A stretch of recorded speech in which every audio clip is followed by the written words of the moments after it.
Subscribe कीजिए हमारे channel exam मंथन 24/7 को और बेल आइकन दबाना ना भूलें, जिससे आपको हमारी सभी वीडियोस की नोटिफिकेशन मिलती रहे।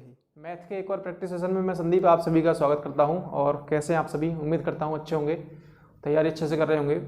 देखिए, आज की एक और वीडियो मैथ के प्रैक्टिस सेशन को लेकर है।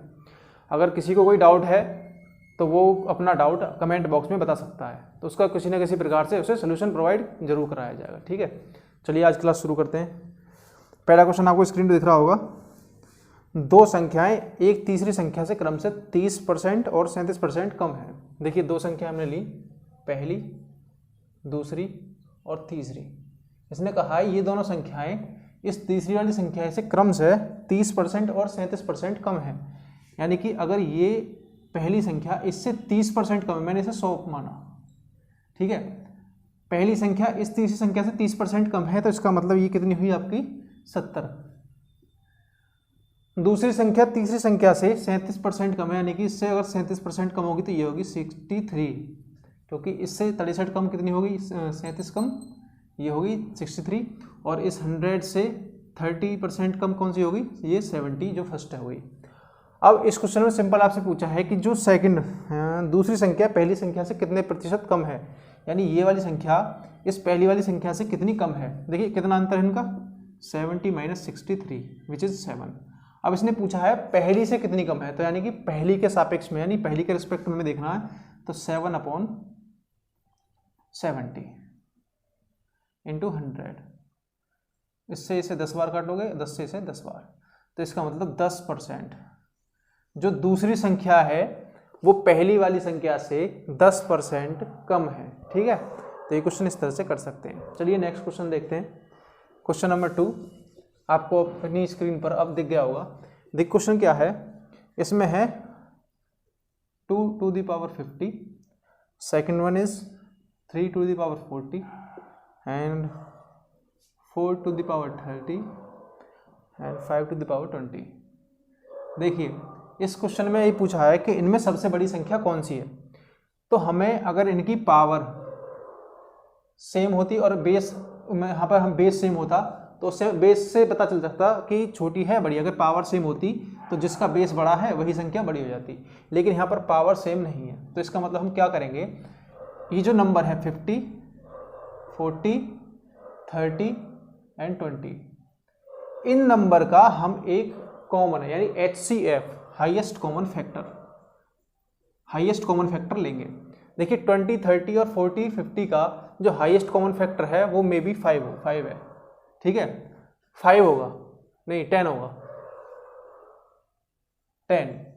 तो इसका मतलब यहाँ क्या कम करेंगे हम, 2 की पावर 5 इंटू 10, ठीक है, 3 की पावर 4 इंटू 10, और यहाँ पर 4 की पावर 3 इंटू 10, और 5 की पावर 2, 10। ठीक है, हम इस तरह से लिख सकते हैं। देखिए 10 पंजे 50, 10 चौक 40, 10 तिया 30 और 10 दूनी 20। हम इस तरह से इसे कर सकते हैं। यहाँ पर इनमें ये कोप्राइम नंबर्स हैं सारे आपस में, इनमें जो कॉमन फैक्टर है 1 है। इसे हम सॉल्व करेंगे 2 to the power 5 को, तो ये आएगा 32, और ये इसकी पावर 10। अगर इसे हम सॉल्व करेंगे तो ये आएगा 81, 81 की पावर 10। तीसरे वाले को सॉल्व करेंगे तो ये कितना आएगा, 64 to the power 10। अब इसे सॉल्व करोगे तो ये आएगा 25 to the power 10। सबकी पावर सेम है। अब जो इसका बेस सबसे बड़ा होगा वही संख्या सबसे बड़ी हो जाएगी, जो कि कितना है, 81 की पावर 10। यानी कि जो सबसे बड़ी संख्या होगी वो हो जाएगी 3 की पावर 40, यानी 3 to the power 40 is the largest number. ठीक है, अब चलते हैं नेक्स्ट क्वेश्चन की तरफ। नेक्स्ट क्वेश्चन क्या है कि दूध और पानी के 40 लीटर मिश्रण में 10% पानी है, और मिश्रण में कितना पानी मिलाया जाए कि नए मिश्रण में 20% पानी हो। देखिए, इसमें पानी की बात हो रही है तो हम पानी ही लेकर चलेंगे। ठीक है, कंसेप्ट समझे। एक बर्तन है, इसमें हमारे पास कितना है, 10% पानी का मिक्सचर है, जिसकी जो मात्रा है वो 40 लीटर है। दूसरा बर्तन हमने लिया, इसमें 100% पानी है। ठीक है, इसकी क्वांटिटी हमें निकालनी है कितनी होगी, यानी लीटर में। और इन दोनों को जब हम मिलाएंगे तो मिलने के बाद जो नया बर्तन में जो पानी और दूध का इसका रेशो होगा वो कितना हो जाएगा, यानी 20% में पानी होगा, 80% क्या होगा, दूध। तो इसे हम किस रेशो में मिलाएं, यानी कि इसमें से कितना लें और इसमें से कितना लें। मान लो इसमें से 2 लीटर ले लिया और इसमें से 1 लीटर ले लिया, तो इसका मतलब क्या हो, 2:1 में मिला दिया जाएगा, कुछ इस तरह से। ठीक है, अब इसी क्वेश्चन को हम सॉल्व करेंगे। पानी की वैल्यू लेकर चलेंगे क्योंकि हम जो मिला रहे हैं पानी मिला रहे हैं। पहले में जो पानी है वो है 10%, ठीक है। दूसरे यहाँ पे हमने जो पानी मिलाया वो 100% होगा अपने आप में, क्योंकि पूरा का पूरा पानी है तो वो 100% पानी हो जाएगा। अब जब हमने इनको मिलाया, देखिए ये कितना है, 40 लीटर, ये भी आपको ध्यान रखना है।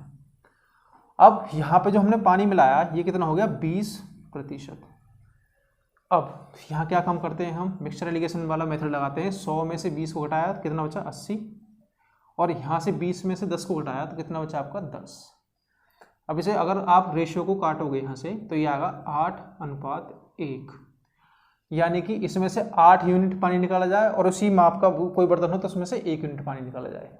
बर्तन यहाँ से जितना भी मिक्सर लिया जाए वो 8 के यूनिट में हो। जैसे मान लो इसमें से हमने 8 लीटर मिक्सर ले लिया और इसमें से 1 लीटर हमने पानी ले लिया। अगर हम इसे मिलाएंगे तो उस जो मिक्सचर में आएगा, जो दोबारा मिक्सचर बनेगा, उसमें 20% वाटर होगा। इस 8 यूनिट की वैल्यू कितनी है आपकी, 40 लीटर। 1 यूनिट की वैल्यू कितनी होगी आपकी, 5, 8 5 से 40। इसी तरह से जो यहाँ पर 1 यूनिट है, 1 है यहाँ पर, इसकी वैल्यू कितनी हो जाएगी, 5, यानी कि इसमें 5 लीटर पानी मिलाया जाए। अगर 5 लीटर पानी हम मिला देंगे इस वाले मिक्सचर में तो वो 20% पानी वाला मिक्सचर बन जाएगा। ठीक है, तो ये क्वेश्चन आप इस तरह से कर सकते हैं। नेक्स्ट क्वेश्चन है सर्कल से ज्योमेट्री का। प्रॉपर्टीज आपको पता होंगी क्योंकि जब आप रिवीजन कर रहे हैं तो आपको उम्मीद करता हूँ प्रॉपर्टीज सारी पता होनी चाहिए।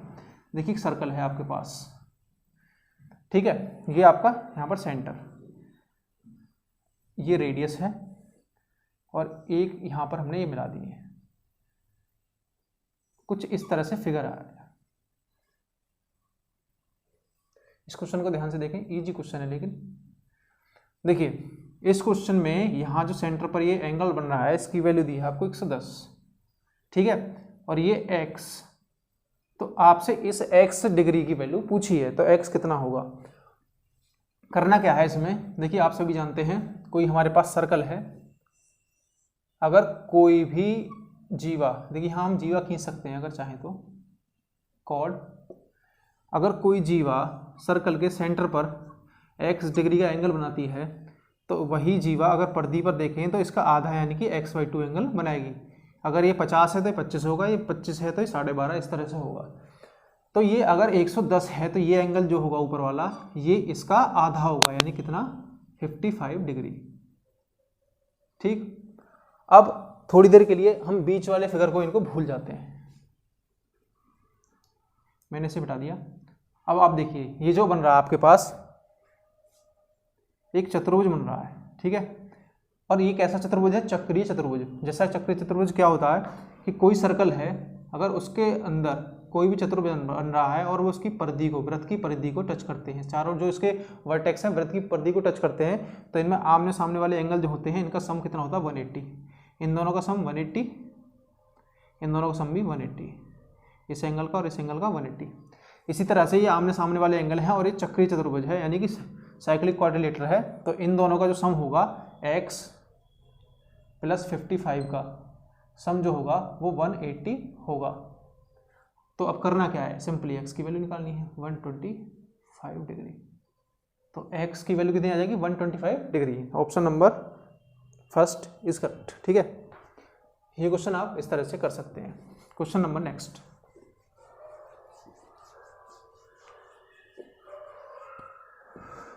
देखिए यदि किसी लंब वृत्ताकार बेलन के आधार की त्रिज्या तथा उसकी ऊंचाई प्रत्येक में 20% की वृद्धि कर दी जाए तो उसके आयतन में कितनी वृद्धि होगी।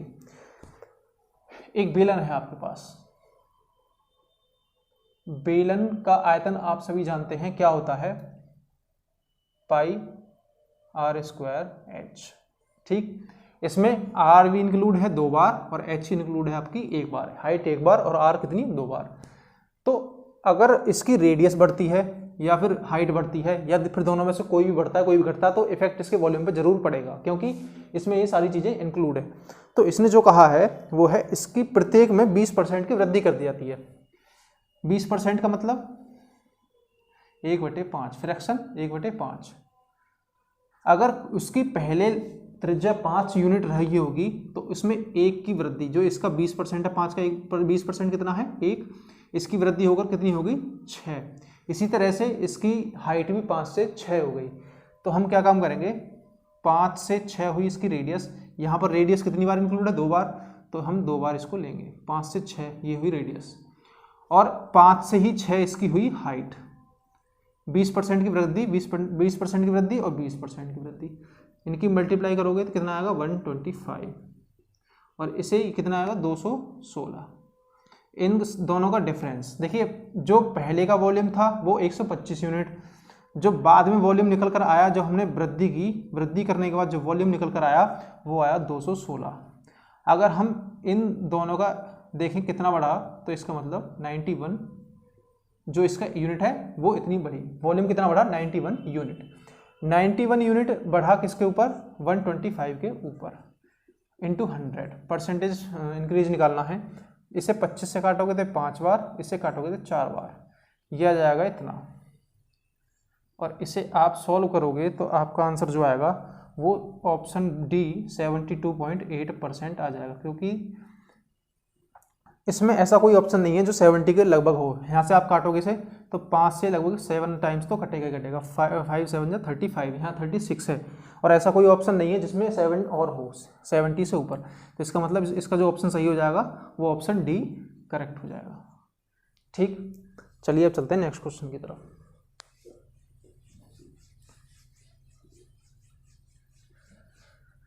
नेक्स्ट क्वेश्चन क्या है, किसी वृत्तीय पहिए की त्रिज्या 1.75 मीटर है, 11 किलोमीटर की दूरी तय करने में उसे कितने चक्कर लगाने पड़ेंगे, और पाई की वैल्यू आपको पुट करनी है 22/7। देखिए ये वृत्त का कोई पहिया है, ठीक है, वृत्ताकार पहिया है, और अगर हम इसका यहाँ से एक चक्कर काउंट करें, यहाँ से लेकर यहाँ तक एक चक्कर काउंट करें, तो ये एक चक्कर लगाने में उतनी डिस्टेंस कवर करेगा जितनी इसकी होगी परिधि। इसकी परिधि जितनी होगी एक चक्कर लगाने में वो उतनी ही डिस्टेंस कवर करेगा एक चक्कर में। तो इसका मतलब 2πr जो डिस्टेंस वो एक बार में कवर करेगा। और एक बार में वो डिस्टेंस कवर कितनी कर रहा है, r जो दिया हुआ है आपको 1.75। तो एक बार में जो डिस्टेंस कवर की वो है 2πr, यानी पाई की वैल्यू हमने रख दी 22/7 इंटू r की वैल्यू 1.75। ये एक बार में डिस्टेंस कवर की, लेकिन उसने कहा है कि 11 किलोमीटर कितनी चक्कर में पूरी करेगा। तो अगर हम इसे यहाँ पर हमने माना इसने n चक्कर लगाए, ठीक है, n चक्कर लगाने के बाद इसकी जो डिस्टेंस हो गई वो 11 किलोमीटर हो गई। देखिए यहाँ पर हमने 11,000 क्यों लिया है, क्योंकि यहाँ पर ये 1.75 रेडियस जो है वो मीटर में है, इसी वजह से इसको भी हमने मीटर में चेंज कर लिया। ठीक है, आप यहाँ से इसे सॉल्व करोगे, ये 0.25 बार कैंसिल, और यहाँ से आप इसे 0.5 into 22 into n is equal to 11,000। इन दोनों की मल्टीप्लाई करोगे 22 इंटू हाफ की, तो 22 का आधा कितना हो गया 11 गुना n बराबर 11,000, और n की वैल्यू निकालोगे तो 1,000 चक्कर। तो 1,000 रोटेशन अगर ये लगाएगा, ये पहिया 1,000 रोटेशन लगाएगा, जिसकी रेडियस कितनी होगी 1.75 मीटर, तो ये 1,000 चक्कर में 11 किलोमीटर की दूरी तय कर लेगा। ये इस क्वेश्चन को आप इस तरह से कर सकते हैं। इस प्रकार का क्वेश्चन आएगा तो उम्मीद करता हूँ आप अब इस तरह क्वेश्चन को कर देंगे। नेक्स्ट क्वेश्चन देखिए, नेक्स्ट क्वेश्चन क्या है, एक वृत्त दिया हुआ है 10 सेंटीमीटर की रेडियस वाला, उसमें उसने 2 जीवाएं दे दी जो कि एक सेंटर के एक ही तरफ है। यानी अगर ये सेंटर है किसी भी सर्कल का, तो इससे नीचे हो सकती है ऊपर हो सकती है, दोनों जीवाएं एक ही तरफ हैं। तो इस क्वेश्चन को किस तरह करेंगे, इसमें इनके बीच की दूरी फाइंड कराई है। देखिए ये है आपका सर्कल, ये सेंटर हो गया, और यहाँ से मैंने एक जीवा ये मान ली और एक जीवा मैंने ये मान ली, और इन जीवाओं की लंबाई कितनी दे रखी है 16 सेंटीमीटर और 12 सेंटीमीटर। ऑब्वियस सी बात है 16 सेंटीमीटर वाली जो जीवा होगी ये ऊपर वाली होगी, क्योंकि जो लेंथ ज़्यादा किसकी है ऊपर वाली इसकी जीवा की कॉर्ड की। इसकी जो लेंथ है आपकी ये है 12 सेंटीमीटर। और अगर सेंटर से हम इसके ऊपर परपेंडिकुलर डालें तो आप सभी जानते होंगे, अगर हम सेंटर से परपेंडिकुलर डालते हैं जीवा पर तो ये 2 इक्वल पार्ट्स में से डिवाइड करता है। यानी कि अगर ये 16 सेंटीमीटर लंबी जीवा है तो ये वाली डिस्टेंस कितनी होगी 8, और ये वाली कितनी होगी, ये भी 8। इसी तरह से हमने इसी सेंटर से नीचे वाली जीवा पर भी परपेंडिकुलर डाला तो ये 6 हो जाएगी और ये भी 6 हो जाएगी। क्यों? क्योंकि पूरी जो जीवा है वो 12 सेंटीमीटर की है। हमने यहाँ से इस रेडियस को मिलाया, इसी तरह से यहाँ से हमने ये रेडियस मिलाया। देखिए ये रेडियस है क्योंकि सेंटर से इस सरकमफेरेंस को टच कर रही है लाइन, तो ये क्या होगी, रेडियस। अब आप सभी जानते हैं, देखिए ये 10 है, ये 8 है। देखिए अब मैं जिस सर्कल को, देखिए सर्कल में इसे मैं दोबारा फिगर बना देता हूँ। ये सेंटर 10 सेंटीमीटर इसकी रेडियस, ये परपेंडिकुलर, और ये 8 सेंटीमीटर जीवा वाला हिस्सा, यानी 16 सेंटीमीटर वाली जीवा जो है उसका हिस्सा। देखिए ये 8, ये 10, और तो ये कितनी हो जाएगी, ये 90 डिग्री एंगल है। तो राइट एंगल ट्रायंगल में अगर हम इसमें पाइथागोरस थ्योरम लगाएंगे तो ये कितनी आ जाएगी, 6 सेंटीमीटर। सॉल्व करेंगे किस तरह से, कर्ण का स्क्वायर बराबर लंब का स्क्वायर प्लस आधार का स्क्वायर। सॉल्व करोगे तो आपके पास ये परपेंडिकुलर आपका आ जाएगा 6। तो इसकी जो डिस्टेंस, ये हाइट हो गई, ये होगी 6। कहाँ से कहाँ तक, सिर्फ यहाँ से यहाँ तक, पहली जीवा तक की डिस्टेंस। अब इसी तरह से जो दूसरी है, इसे मैं यहाँ से मिटा दूँ, इसे भी मैंने मिटा दिया समझने के लिए। दूसरी जीवा आपकी लगभग यहाँ है, इसमें ये 10 है और ये 6 है। इसी तरह से यहाँ पर अगर हम लगाएंगे पाइथागोरस थ्योरम तो ये डिस्टेंस कितनी आएगी आपकी, 8। सॉल्व कर लेना, आपके पास ये 8 ही आएगी। तो यहाँ से यहाँ तक की जो डिस्टेंस है, सेंटर से यहाँ तक की डिस्टेंस, यानी इस सेंटर से यहाँ तक की जो डिस्टेंस है ये कितनी आई, 8 सेंटीमीटर। अब खुद सोचिए, यहाँ तक की जो डिस्टेंस है, यहाँ तक की जो डिस्टेंस है ये 8 है और ये डिस्टेंस 6 है, ये 8 ये 6, तो जो बची ये वाली डिस्टेंस कितनी होगी, 2 सेंटीमीटर। तो यानी कि इन दोनों जीवाओं के बीच की जो दूरी होगी वो कितनी होगी, 2 सेंटीमीटर। आपको इतनी देर क्वेश्चन करने में लगेगी नहीं, आपको करना क्या है, ट्रिपलेट बनानी है। 10 8 ये 6, 10 6 तो ये 8, सब्ट्रैक्ट करो 8 में 6, सीधा 2 आंसर। इतनी देर लगनी नहीं है, तो मैंने समझाने के लिए इतना टाइम लिया आपको। चलिए नेक्स्ट क्वेश्चन देखते हैं। नेक्स्ट क्वेश्चन क्या है, ए और बी 2 स्टेशन है। देखिए एक स्टेशन है यहाँ पर ए और एक स्टेशन है आपके पास यहाँ पर बी। ए से बी के बीच की जो दूरी है वो दी हुई आपको 330 किलोमीटर। कोई ट्रेन यहाँ से कितने बजे, 8 बजे 8 AM, और कोई ट्रेन चलना शुरू करती है 60 किलोमीटर पर आवर की स्पीड से। ठीक है, यहाँ से यहाँ तक की 330 किलोमीटर डिस्टेंस। 8 बजे कोई ट्रेन 60 किलोमीटर प्रति घंटे की रफ्तार से बी की तरफ चलना शुरू करती है, लेकिन इधर बी से कोई ट्रेन 9 बजे, यानी कि इसके 1 घंटे बाद इस तरफ चलती है 75 किलोमीटर पर आवर की स्पीड से। ठीक है, अब इस क्वेश्चन को किस तरह से करोगे, इस क्वेश्चन में करना क्या है, देखिए अब यहाँ से जब ये ट्रेन 8 से चली तो ये ट्रेन 9 से चली, तो 8 से लेकर 9 के बीच में इस ट्रेन ने कितनी डिस्टेंस कवर की, वो है 60 किलोमीटर। 60 किलोमीटर डिस्टेंस कवर करने के बाद लगभग मान लो ये ट्रेन यहाँ पहुँच गई। अब इनके बीच की डिस्टेंस कितनी बची, 9 बजे। 330 में से अगर 60 घटाओगे तो आपके पास बचेगा 270 किलोमीटर। इन दोनों स्टेशन के बीच की, स्टेशन नहीं जहाँ पर भी ट्रेन होगी वहाँ से इस स्टेशन बी की जो दूरी होगी वो होगी 270 किलोमीटर। अब यहाँ पर रिलेटिव स्पीड लगानी है आपको। रिलेटिव स्पीड किस तरह से लगेगी, दोनों ट्रेन एक दूसरे की तरफ कन्वर्ज कर रही हैं तो स्पीड जुड़ जाएगी। इन दोनों की स्पीड को जोड़ोगे 75 + 60 तो आपके पास आ जाएगी 135 किलोमीटर पर आवर। क्योंकि भाई जब 2 ट्रेन आपस में एक दूसरे की तरफ आ रही है तो दोनों जल्दी पार करेंगे एक दूसरे को, ठीक है, इसलिए इनकी स्पीड जुड़ जाएगी। अब ये 2 ट्रेन एक दूसरे से दूर जा रही हैं तो इसका मतलब इनकी स्पीड घट जाएगी। ठीक है, अब जल्दी पार करेंगी तो इसका मतलब इनकी जो रिलेटिव स्पीड हो गई वो 135 किलोमीटर पर आवर। अब बीच की डिस्टेंस है आपके पास 270 किलोमीटर। आप सभी जानते हैं चाल बराबर दूरी बटे समय। ठीक है, आपको टाइम निकालना है, टाइम यहाँ पहुँच जाएगा और वेलोसिटी यहाँ आ जाएगी। डिस्टेंस कितनी है आपकी 270 और रिलेटिव स्पीड 135, तो यानी कि कितने घंटे लगेंगे, 2 घंटे। 2 घंटे लगेंगे कब से 9 बजे के बाद, क्योंकि 9 बजे तक हमने यहाँ पर 60 किलोमीटर दूरी जो चल रही थी, अब इन दोनों के बीच में जो कार्य करेगा ये टाइम 2 घंटे 9 बजे से, तो 2 घंटे जोड़ दो, कितना हो गया 11। तो 11 बजे ये दोनों ट्रेन आपस में मिल जाएंगी। ठीक है, कहाँ मिलेंगी? 11 बजे किसी भी पॉइंट पर मिल सकती है, यहाँ मिलेंगी लगभग, क्योंकि इसकी स्पीड ज़्यादा है तो इस तरफ मिलेंगी ये ट्रेन। तो इसका जो आंसर होगा वो ऑप्शन सी सही हो जाएगा। ठीक है, चलते हैं नेक्स्ट क्वेश्चन की तरफ। नेक्स्ट क्वेश्चन क्या है? किसी लंबवृत्तीय वृत्ताकार बेलन की त्रिज्या 2 गुनी कर दी जाए तथा ऊंचाई आधी कर दी जाए तो नए आयतन और प्रारंभिक आयतन में क्या अंतर होगा? देखिए, एक बेलन आपके पास, अभी एक क्वेश्चन किया था हमने रेशियो वाला, कुछ इसी तरह से वो क्वेश्चन, दूसरा क्वेश्चन ये भी है। इसकी पहले रेडियस कितनी थी? r, दोबारा में इसकी रेडियस कितनी कर दी? दोगुनी, यानी कि 2r हो गई, और इसकी ऊंचाई आधी कर दी गई, यानी पहले इसकी हाइट कितनी थी? h, और अब की बार में इसकी हाइट कर दी गई h/2।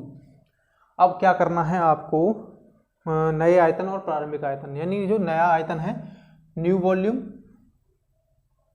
को मैंने n वॉल्यूम लिख दिया, ratio older volume, initial volume भी लिख सकते हैं, इनिशियल। तो यहाँ पर जो नया वॉल्यूम होगा वो कितना होगा? आप सभी जानते हैं इसका πr² h होता है आयतन का, यानी वॉल्यूम का फॉर्मूला। इसका भी πr²h, इन्हें r1 h1 r2 h2 दे दिया नाम। जो नया वॉल्यूम है उसकी रेडियस है 2r, तो यानी कि पाई से पाई कैंसिल आउट हो जाएगा, 2r का square into height h/2, ratio r कितना है यहाँ पर? पहले वाले का तो r ही है, और हाइट कितनी है? h। अब करना क्या है आपको? सॉल्व करना simply, 4r² into h/2 ratio r²h, r²h से r²h कैंसिल, 2 से ये 2 बार कैंसिल, तो 2:1। ये तो हो गया थोड़ा सा कैलकुलेशन वाला।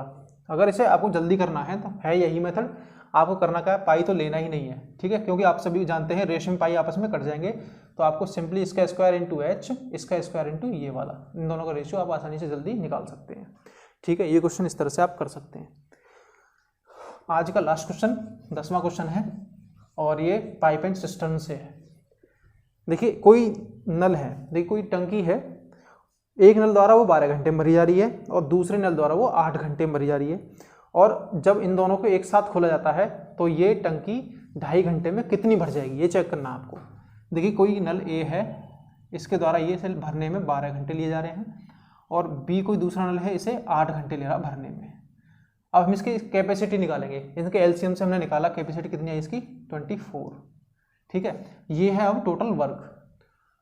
अब इसकी एफिशिएंसी निकालें इस नल की, यानी कि 1 घंटे में कितना भरेगा इस टंकी को, तो 12 का इसमें डिवाइड करोगे 2, तो 1 घंटे में ये 2 यूनिट जो है इसे भरेगा।